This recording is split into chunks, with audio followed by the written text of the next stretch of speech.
জুলাই মাস বৈষম্য বিরোধী আন্দোলনের মাস। 2024 সালে 1 জুলাই থেকে শুরু হয়ে 5 আগস্ট পর্যন্ত যে বৈষম্য বিরোধী আন্দোলন হয়েছে, বৈষম্য বিরোধী আন্দোলন থেকে তৎকালীন প্রধানমন্ত্রীর যে বৈষম্য বিরোধী আন্দোলনের কর্মীদেরকে রাজাকার তকমা দিয়েছিল, সেই রাজাকার তকমা শেষ পর্যন্ত সরকারকে প্রতিহত করেছে।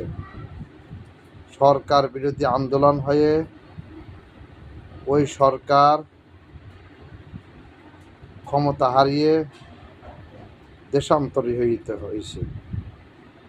তাই বৈষম্য বিরোধী আন্দোলন জুলাই মাসে যে সমস্ত ছাত্র ছাত্রী, তরুণ তরুণী, ভাই ও বোনেরা শহীদ হয়েছেন, তাদের রুহের আত্মার মাগফিরাত কামনা করছি।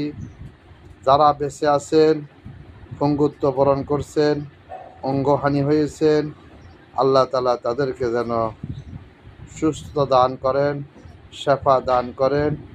আল্লাহ যেন তাদেরকে একজন সফল মানুষের মতো তৈরি করে দেন। দোয়া করি মহান আল্লাহ তাআলা রাব্বুল আলামিনের দরবারে। তাই কিন্তু যে বৈষম্যের জন্য আন্দোলন হয়েছে, সেই বৈষম্য কিন্তু দূর হয় নাই।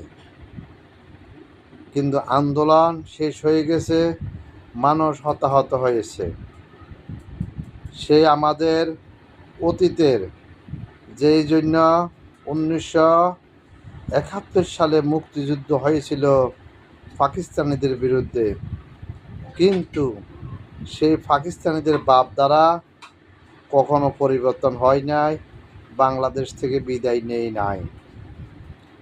যদি বাংলাদেশ থেকে সেই বাপ দ্বারা যদি বিদায় হইতো, তাহলে বাংলাদেশ উন্নত রাষ্ট্রে পরিণত হইত।